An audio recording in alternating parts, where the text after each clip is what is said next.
Assalamualaikum warahmatullahi wabarakatuh. Izin memperkenalkan diri. Nama saya Fahri Manaf dengan NPM 224111169 dari kelas manajemen 22B. Di sini saya akan sedikit menjelaskan tentang manajemen risiko reputasi. Yang pertama yaitu pengertian.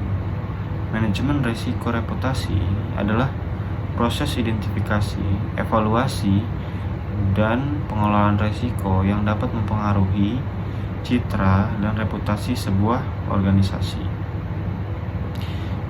Yang dimana ini merupakan aspek penting dalam strategi manajemen risiko, terutama dalam era digital yang dimana informasi dapat dengan mudah tersebar dan mempengaruhi persepsi publik.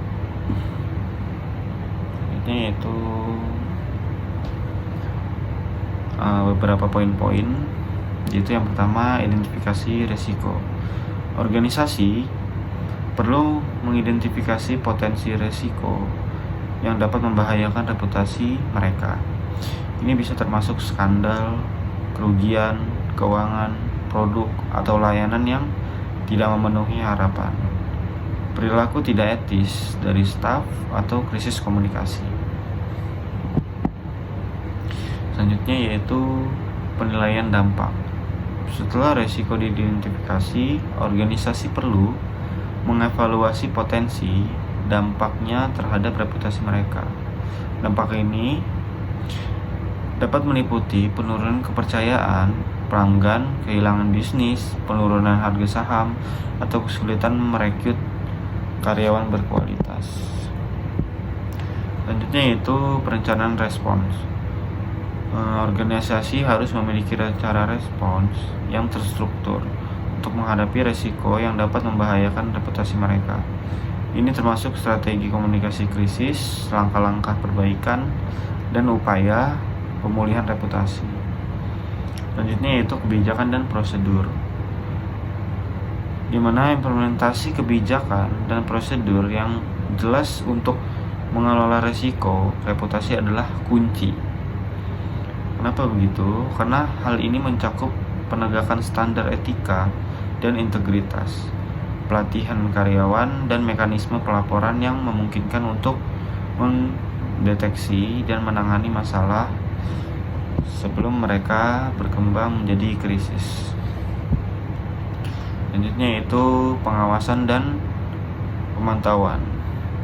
Organisasi harus terus memantau lingkungan internal dan eksternal mereka untuk mendeteksi tanda-tanda potensial dari risiko reputasi.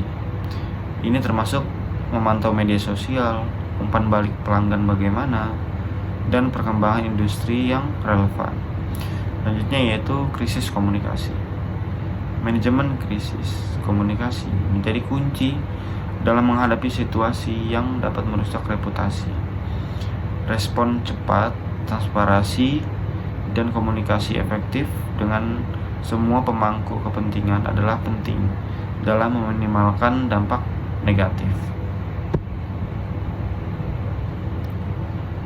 Selanjutnya yaitu pemulihan reputasi. Jika reputasi mengalami kerusakan, organisasi harus berfokus pada upaya pemulihan. Ini bisa meliputi langkah-langkah seperti memperbaiki produk atau layanan, memberikan kompensasi kepada pelanggan yang terkena dampak, dan membangun kembali kepercayaan melalui komunikasi terbuka dan tindakan nyata.